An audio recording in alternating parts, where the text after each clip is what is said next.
Okay, सो आज का हमारा टॉपिक है अबाउट ईयर। ठीक है। So ear is an organ of hearing and balance. अच्छा, ईयर के दो मेन फंक्शंस है। वन इज़ कॉल्ड हेयरिंग, जो कि सबको पता है नॉर्मली, मतलब सुनना। ठीक है। उसके बाद है बैलेंस। बैलेंस में किस तरीके से ये काम करता है, हमारी बॉडी को बैलेंस कैसे रखता है, ये भी आज हम पढ़ेंगे। ठीक है। It consist of 3 parts. इसके 3 हिस्से हैं, outer ear, middle ear and inner ear.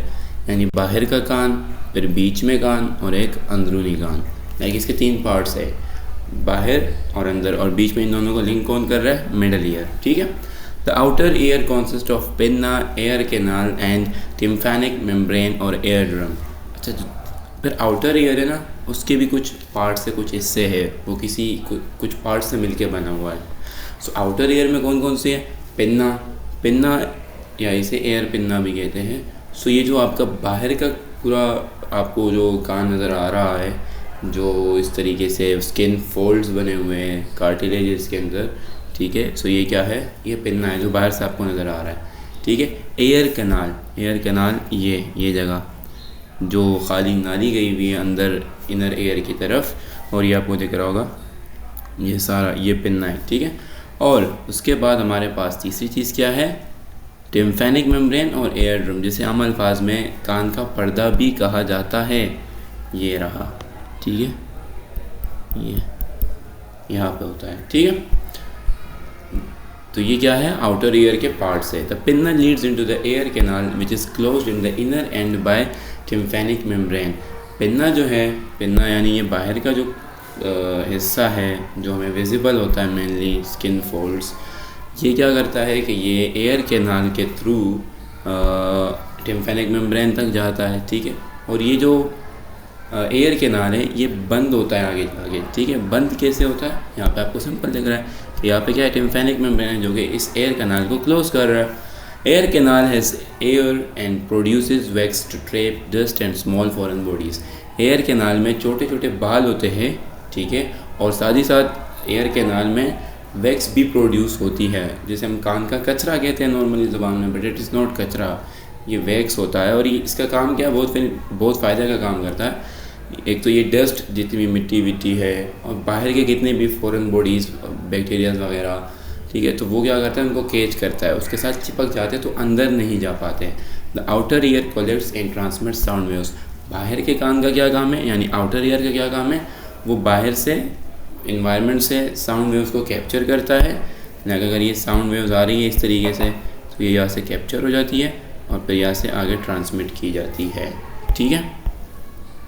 उसके बाद मिडल ईयर की बात करें, the middle year consist of a small cavity containing 3 small movable bones. ये जो मिडल ईयर है इसके अंदर 3 मूवेबल छोटे छोटे बोन्स होते हैं, बहुत छोटे होते हैं। इनका नाम क्या है, malleus, incus and stapes. The middle ear is connected to inner nasal canal through a small tube, the eustachian tube.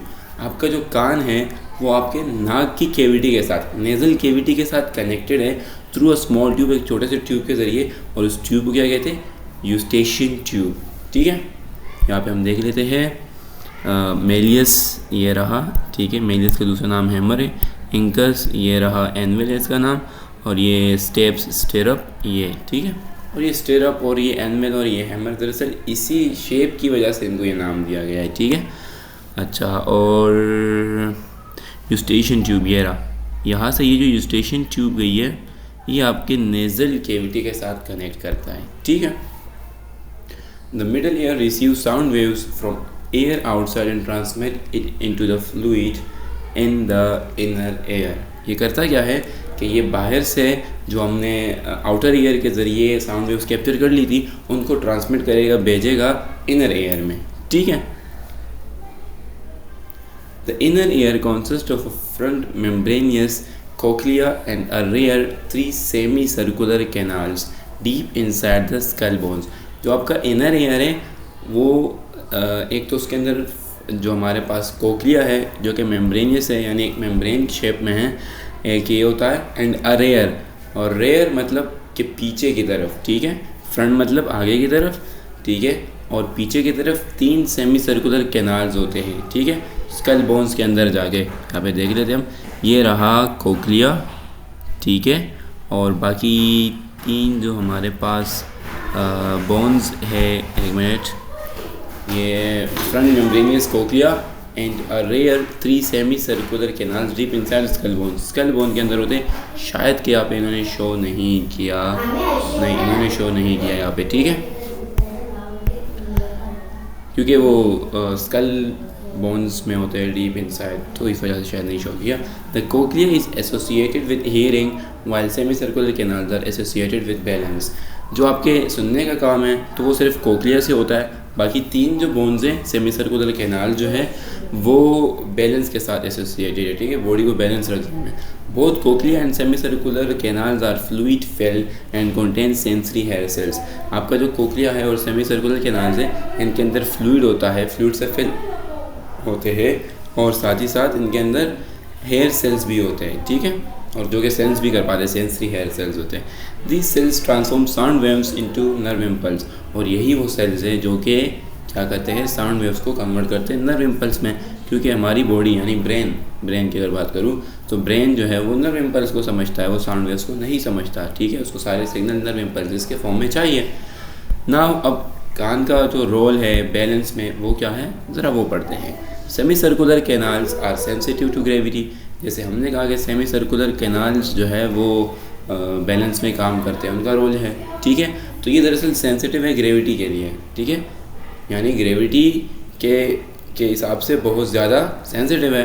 Position and movement of head, और आपके मूवमेंट ऑफ हेड में या आपकी पोजीशन, आप का सर जो है वो किस पोजीशन में, इन तमाम तर चीज़ों के लिए बहुत सेंसिटिव है, सेंस कर पाता है। Any of such changes are detected and reported to the brain through nerve fibres. मतलब अगर ग्रेविटी कोई कम ज़्यादा हो रही है या हमारे हेड का मूवमेंट जो है वो आगे पीछे हो रहा है, तो ये तमाम तर चीज़ें डिटेक्ट की जाती है इन्हीं सेमी सर्कुलर कैनाल्स के थ्रू, और ब्रेन को रिपोर्ट की जाती है through nerve fibres, nerve signals या नर्व इम्पल्स के थ्रू, ठीक है। The 3 semi circular canals are interconnected and lie right angle to each other, और ये तीनों जो सेमी सर्कुलर कैनाल्स है ये आपस में कनेक्टेड होते हैं और एक दूसरे के लिए राइट एंगल में होते हैं। यानी फॉर एग्जांपल एक ऐसा है तो दूसरा ऐसा है, तीसरा फिर ऐसा है, या किसी भी तरीके से 90 डिग्री पर। राइट एंगल का मतलब होता है 90 degree. They are connected to a swollen part the vestibule, ठीक है, ये वेस्टिब्यूल के साथ कनेक्टेड होता है जो कि इसका क्या है, स्वेल्वन पार्ट, ठीक है। यहाँ पे आप देख लीजिएगा वेस्टिब्यूल,